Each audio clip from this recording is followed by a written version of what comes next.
Franck Arnaud, bonjour. Bonjour Eric. Du FADEC et au FIC, pour quelle finalité? Vous avez 5 questions à poser à Franck Keneva, expert en gouvernance locale. Oui, les membres du gouvernement, Eric Guédénon, au cours du Conseil des ministres de ce mercredi 17 septembre 2025, ont acté la création du fonds d'investissement communal FIC et approuvé ses statuts. Et ce fonds vient en substitution au fonds d'appui au développement des communes qu'on connaissait jusque-là, le FADEC. Franck Keneva, journaliste, communicateur expert en gouvernance locale, vous êtes en plateau ce matin pour nous permettre de comprendre de quoi retourne cette nouvelle trouvaille pour le développement à la base et créé par le gouvernement Talon. Franck Keneva, bonjour.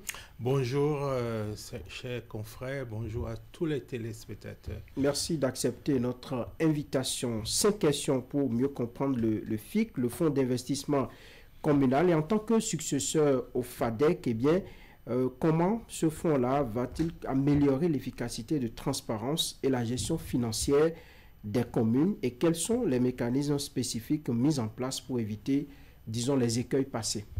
Merci beaucoup. Vous savez, je rentre d'une mission à l'étranger où il était question de la décentralisation en Afrique de l'Ouest et je voudrais vraiment que les Béninois puissent se féliciter de la qualité de notre décentralisation parce que justement, en faisant une comparaison, que ce soit le nombre de communes, que ce soit les transferts de l'État vers les collectivités territoriales, je pense qu'il y a des motifs de satisfaction, même si, comme je le dis souvent, il y a des points d'amélioration qu'on peut toujours partager. Donc, je pense que le fonds d'investissement communal qui vient remplacer le fonds d'appui au développement des communes hérite quand même d'une expertise qui est disponible désormais dans notre pays parce que, souvenez-vous, c'était des transferts directs au départ et à un moment donné, le gouvernement a créé le fonds d'appui au développement des communes FADEC qui a connu des difficultés et aujourd'hui, je pense que au niveau du secrétariat permanent de la Commission nationale des finances locales qui gère les fonds FADEC, il y a quand même une expertise non seulement profitable au Bénin, mais internationale qui s'est développée. On a vu que les critères qui étaient essentiellement basés sur la population, la superficie et quelques éléments de gouvernance se sont affinés au fil des audits. On a vu aussi que le FIC hérite quand même des diligences du FADEC pour que non seulement les montants à transférer soient connus avant l'élaboration du budget de l'année N+1 au niveau des communes et que les transferts se fassent vraiment tout au long de l'année. C'est vrai qu'il y a des années où ce n'est pas le cas, mais il y a une expertise que, dans laquelle le FIC va puiser. Ça, c'est le premier élément. Le deuxième élément, c'est que le FIC intervient, comme on le dit, à spectre plus large. Le FIC couvre non seulement le transfert de l'État aux collectivités territoriales, mais ajoute des financements innovants, des financements additionnels sur les marchés financiers. Et donc aujourd'hui, que ce soit les fonds qui sont liés à l'agenda 2030 ou les fonds climat qui existent aujourd'hui, oui. Le gouvernement met à la disposition des collectivités territoriales un mécanisme puissant et le Bénin a une expérience en matière de mobilisation des ressources sur le plan international et donc ça va permettre donc de diversifier les ressources. Aujourd'hui, le FADEC, c'est l'État et quelques partenaires, oui. Surtout que l'État a réorienté ses priorités vers la formation technique, l'enseignement technique et la formation professionnelle.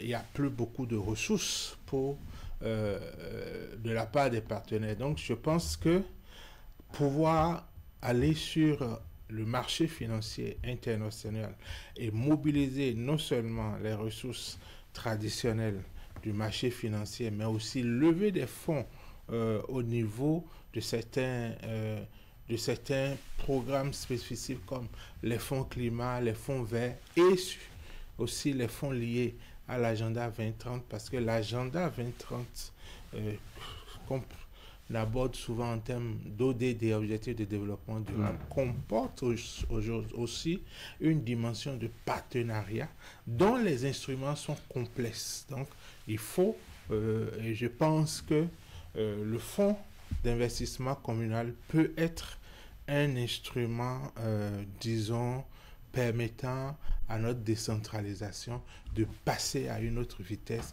parce que justement, le nerf de la guerre, ça fait problème, et nous sommes dans un contexte où l'autorité de régulation des marchés publics a décidé de numériser la commande publique. Donc il n'y aura plus ce goulot d'étranglement qui fait qu'aujourd'hui les communes n'arrivent pas à consommer. Donc ça coïncide vraiment avec une période où la décentralisation, on a les élections générales en janvier pour les communales, et on aura la dématérialisation de la commande publique, et puis ensuite on aura le fonds d'investissement communal. Ça fait que ces trois éléments vont changer le visage de nos collectivités territoriales. Selon le relevé du Conseil des ministres, le FIC a pour vocation d'aider les communes à rehausser leurs ressources propres, mais au-delà des rétrocessions de l'État, quel type d'opération de placement financier de fonds pourra-t-il réaliser pour générer de nouvelles sources, disons, de revenus? Vous savez, il y a tellement de ressources qui sont mises à la disposition des collectivités territoriales, mais aussi des organisations de la société civile à travers les collectivités territoriales. Et ces ressources-là, quand vous observez sur le plan international, c'est les Sénégalais, les Ivoiriens qui arrivent à lever ces fonds-là. Je pense que ça sera un défi aussi pour le fonds d'investissement communal de pouvoir aider les collectivités territoriales à monter tous ces dossiers et à être présents. Et sur ce plan, je voudrais quand même féliciter le président de l'ANCB qui a mis en place un dispositif, une cellule projet à l'ANCB qui accumule depuis quelques années de riches expériences en matière de mobilisation de ces fonds-là. J'ai parlé tantôt des instruments de financement de l'agenda 2030. Il y a beaucoup de pays qui, parce que l'agenda 2030, c'est un certain nombre de principes dont ne laisser personne de côté, et aussi des partenariats pour atteindre ces objectifs. Et donc, les instruments financiers liés à l'agenda 2030, ces instruments-là sont parfois complexes, et donc à la taille d'une collectivité territoriale, ce n'est pas évident. Nous avons vu le ministère des Finances du Bénin lever des eurobonds sur l'agenda 2030, donc ça préfigure qu'avec le fonds d'investissement communal, on peut véritablement atteindre ces fonds-là qui sont toujours plus ou moins hors de portée pour les collectivités territoriales. Et le troisième élément, c'est que il y a quand même un défi, disons, de placement. Mais ce n'est pas placement vulgaire dont on parle aujourd'hui. Il y a des fonds souverains, il y a des fonds d'État, des fonds qui vous permettent de faire des placements. Il y a, disons aussi, des matières dans lesquelles on peut faire des placements. Et donc, il faut avoir l'expertise pour savoir comment faire ces placements-là afin que l'argent placé ne soit pas perdu et que la rémunération de ces placements-là soit des ressources supplémentaires pour les collectivités territoriales. Et donc, au niveau du fonds d'investissement communal, nous pensons que le ministère des Finances, ayant quand même des relations internationales sur ces questions-là et de l'expertise, on peut assister à ce que les communes aussi bénéficient. Il y a des placements qui vont jusqu'à 10%, 7%. Donc, le fait aujourd'hui d'avoir des ressources d'il y a 3 ans qui sont là et qui ne sont pas placés, qui ne rapportent rien aux collectivités territoriales, je pense que s'il y a une stratégie cohérente, claire, de placement, pas vraiment des placements fantaisistes, mais vraiment des placements, des montages financiers cohérents qui permettent aux collectivités territoriales d'être rétribuées pour ces placements-là. Je pense que ce n'est pas une mauvaise chose. Corriger ce manque à gagner. Allez, la troisième question, l'une des missions du FIC, quand j'ai parcouru un peu les détails du Conseil des ministres, c'est d'appuyer le développement des compétences des communes. Mais comment cet appui-là va se traduire sur le terrain, et est-ce qu'il s'agit de formation, d'outils d'analyse ou d'un accompagnement personnalisé? Bon, je pense que je n'ai pas lu les documents, l'étude. Il y a eu une étude sur le FIC. Je ne sais pas si c'est la première version de l'étude que j'ai eu à parcourir, ou il y a eu d'autres versions, parce que le FIC, il faut le rappeler, c'est quand même le troisième pilier de la réforme structurelle du secteur de la décentralisation. Nous avons eu le volet institutionnel, la séparation des fonctions techniques et administratives des fonctions politiques. Ensuite, nous avons eu la révalorisation du statut, non seulement des élus, mais d'une partie du personnel des administrations communales. Et aujourd'hui, nous avons le fonds d'appui, le fonds d'investissement communal, qui est le troisième pilier. Donc, dans son évolution, je ne sais pas ce qui est retenu. Je n'ai pas encore lu les documents de base, mais je pense que fondamentalement, il s'agira non seulement de formation, mais aussi d'outils performants, et aussi d'accompagnement, parce que tel que c'est décliné, c'est que le fonds, mieux que la Commission nationale des finances locales, pourrait avoir plus d'expertise au niveau du secrétariat permanent, c'est-à-dire avoir des experts sur les questions de mobilisation des ressources sur le plan international. Vous voyez, il y a beaucoup d'ONG qui participent à des formations. Je pense aussi que même la Chambre de commerce et d'industrie projette des formations sur la mobilisation des ressources. Et donc, il y aura les formations, il y aura les outils, mais il y aura forcément un accompagnement de l'organe exécutif du fonds d'investissement communal, pour que les communes, même quand elles n'ont pas la capacité aujourd'hui d'aller lever ces fonds-là, que l'organe exécutif de ce fonds puisse le faire à leur place et à leur profit. Donc, je pense que ça peut être déroulé de cette manière-là. D'accord. Alors, les accords de jumelage sont exclus du champ d'action du FIC, et si l'objectif, disons, est de centraliser ou d'optimiser la gestion des financements extérieurs, s'il n'y a pas un risque de créer des lourdeurs administratives qui pourraient freiner un peu la dynamique de coopération directe entre les communes et leurs partenaires, disons, à l'international?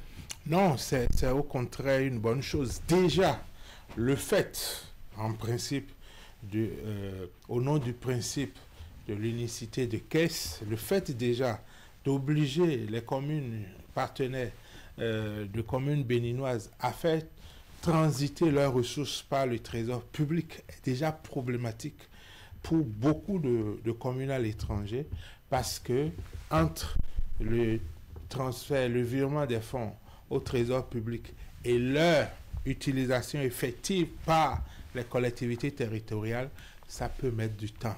On peut observer des lourdeurs administratives sur ce plan-là. Donc, il y a déjà ce défi-là. Si on doit dire encore que ces ressources-là vont transiter par le fonds d'investissement communal, je pense que ça va décourager les communes étrangères qui apportent beaucoup de ressources au niveau des collectivités territoriales. Donc, c'est une bonne chose de ne pas obliger les communes à faire passer ces ressources-là au niveau du fonds d'investissement communal. Et bien au contraire, ça va alléger cette dynamique de coopération décentralisée qui renaît de ses centres dans notre pays aujourd'hui avec des partenariats gagnant-gagnant, où les communes du Bénin gagnent effectivement quelque chose. Avant, on avait des coopérations décentralisées où c'est ce qui est usagé, ce qui ne peut plus servir au nord ou ailleurs qu'on envoie aux communes du Bénin. Aujourd'hui, ce temps est révolu et on travaille, les communes travaillent avec leurs homologues du nord comme du sud à des accords gagnant-gagnant où on apporte à ces communes partenaires des éléments précis et ces communes-là aussi apportent des éléments précis aux communes du Bénin. Donc il y a cette dynamique, cette reprise en main par les autorités communales de la coopération décentralisée qu'il ne faut pas casser. Donc cette dynamique-là a été préservée justement par le fait que les ressources issues de ce partenariat ne seront pas obligées de passer par le FIC. Et donc je pense que contrairement, ça ne va pas alourdir les procédures, mais ça va accélérer même les choses. Allez, pour terminer, nous avons le FADEC qu'on a expérimenté jusque-là. On a pensé aujourd'hui au FIC. Vous savez, quand la réforme structurelle du secteur de la décentralisation est venue, on a également vanté les mérites et tout, mais il y a des problèmes au niveau de tout ce dont je viens de parler. Ici, quelles pourraient être, disons, à votre avis, les limites dans la mise en œuvre de cette nouvelle trouvaille-là, le FIC au niveau de nos communes? Alors, le fonds d'investissement communal, je pense qu'il y a, le gouvernement l'a affirmé, il y a un mécanisme de péréquation qui va permettre de rééquilibrer les choses au profit des communes qui n'ont pas beaucoup de ressources. Et ma première interrogation, c'est quand même de savoir, parce que l'appellation, on a dit investissement communal. Est-ce que le fonctionnement ne sera pas pris en compte? Parce qu'il y a des communes aujourd'hui qui ont besoin de l'apport de l'État, d'appui pour même le volet fonctionnement. Donc, il faudrait que le gouvernement prenne en compte cet aspect au niveau du fonds d'investissement communal. Deuxième élément, c'est que il faudrait quand même, parce que j'ai lu aussi que le fonds peut poser des actes de gestion. Est-ce que on va maintenir les guichets pour que parce qu'aujourd'hui, et il faut saluer cet effort du gouvernement, il y a pas moins de 5, 6, 7 ministères qui passent par le FADEC pour transférer des ressources aux collectivités territoriales. Est-ce que les guichets là seront maintenus?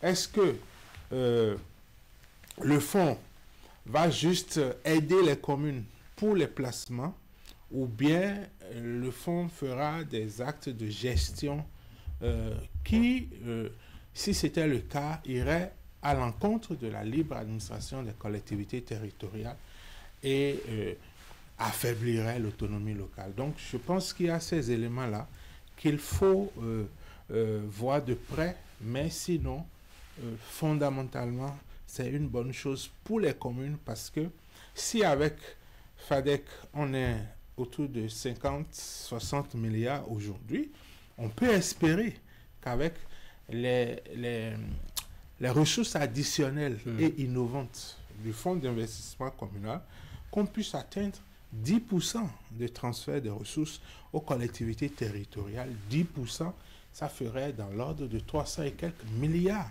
pour les collectivités territoriales, ce qui va permettre... Oui, ce qui va permettre, parce que j'ai dit tantôt qu'on est en train de travailler sur la dématérialisation de la commande publique. On est en train de renforcer les ressources humaines des communes.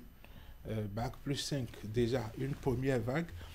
On peut espérer que le gouvernement aille à l'intérieur des administrations communales pour aussi renforcer les compétences. Et je pense que 300 milliards pour 77 communes, je pense que c'est un objectif qu'on peut espérer atteindre dans les 5 prochaines années pour que la capacitation des collectivités territoriales, parce que si vous avez les compétences et que vous n'avez pas les ressources, vous ne pouvez pas renforcer votre capacité dans l'ingénierie du développement local, qui est la mission essentielle des collectivités territoriales. Et je suis heureux que le gouvernement parle de développement harmonieux du pays à travers les collectivités territoriales. Donc, et c'est, si vous regardez la France, qui est quand même un pays plus ou moins centralisateur, à côté de la Suisse, de l'Allemagne, vous verrez que, et moi je me rappelle de cet ouvrage Paris et le désert français, que le professeur Tonato nous a enseigné à l'ENA. Aujourd'hui, si vous allez en Allemagne, vous allez en Suisse, vous verrez que toutes les villes sont développées, c'est équilibré. C'est ça l'objectif d'un développement équilibré et harmonieux du territoire. Mais par contre, il y a des pays où c'est la ville capitale seule qui est développée. Et donc, ça crée une tendance à les zones rurales où tout le monde veut venir vivre au niveau de la capitale ou des villes pour être heureux.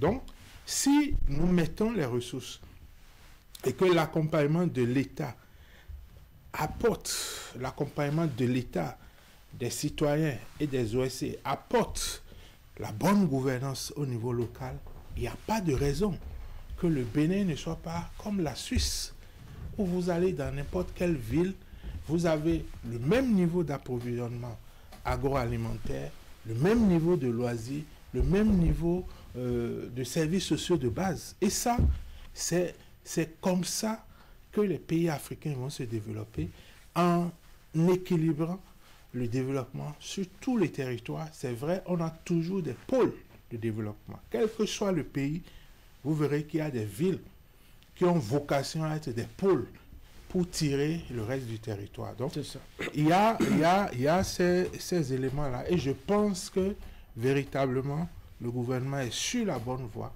Et il faut que maintenant, les accompagnements, les petits détails qui manquaient, hein, vous avez parlé de difficultés sur le terrain tantôt, ces éléments-là, il faut peut-être les corriger et lancer définitivement les communes, parce que de Cotonou, quelle que soit l'expertise du chef de l'État et de son gouvernement, ils ne peuvent pas développer les 77 communes, les 546 arrondissements ou les 5292 quartiers de ville et villages que nous avons. Allez, Franck Kenevo, merci d'être passé sur Actu Matin ce matin. Merci à vous aussi pour l'invitation. Eric Guédinon, ce sera tout pour les 5 questions de ce vendredi. Merci à vous, Franck Arnaud. Merci aussi à Franck Kenevo, les deux Franck ce matin. Je vous souhaite une très bonne journée.